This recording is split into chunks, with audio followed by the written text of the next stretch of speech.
The Lord's covenant with Abram 15. After this, the word of the Lord came to Abram in a vision.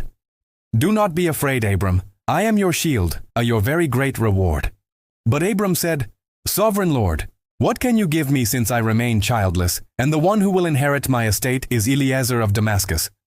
3. And Abram said, You have given me no children, so a servant in my household will be my heir. 4. Then the word of the Lord came to him. This man will not be your heir, but a son who is your own flesh and blood will be your heir. 5. He took him outside and said, Look up at the sky and count the stars, if indeed you can count them. Then he said to him, So shall your offspring be. 6. Abram believed the Lord, and he credited it to him as righteousness. 7. He also said to him, I am the Lord who brought you out of Ur of the Chaldeans to give you this land to take possession of it. 8. But Abram said, Sovereign Lord, how can I know that I will gain possession of it? 9. So the Lord said to him, Bring me a heifer, a goat, and a ram, each 3 years old, along with a dove and a young pigeon. 10. Abram brought all these to him, cut them in two, and arranged the halves opposite each other. The birds, however, he did not cut in half. 11. Then birds of prey came down on the carcasses, but Abram drove them away. 12.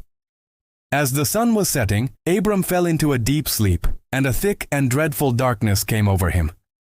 13. Then the Lord said to him, Know for certain that for 400 years your descendants will be strangers in a country not their own, and that they will be enslaved and mistreated there.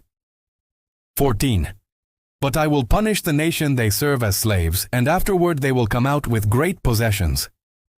15. You, however, will go to your ancestors in peace and be buried at a good old age. 16. In the 4th generation your descendants will come back here, for the sin of the Amorites has not yet reached its full measure. 17. When the sun had set and darkness had fallen, a smoking firepot with a blazing torch appeared and passed between the pieces.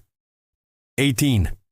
On that day the Lord made a covenant with Abram and said, To your descendants I give this land, from the Wadi of Egypt to the great river, the Euphrates. 19. The land of the Kenites, Kenizzites, Cadmonites, 20 Hittites, Perizzites, Rephates, 21 Amorites, Canaanites, Girgashites, and Jebusites.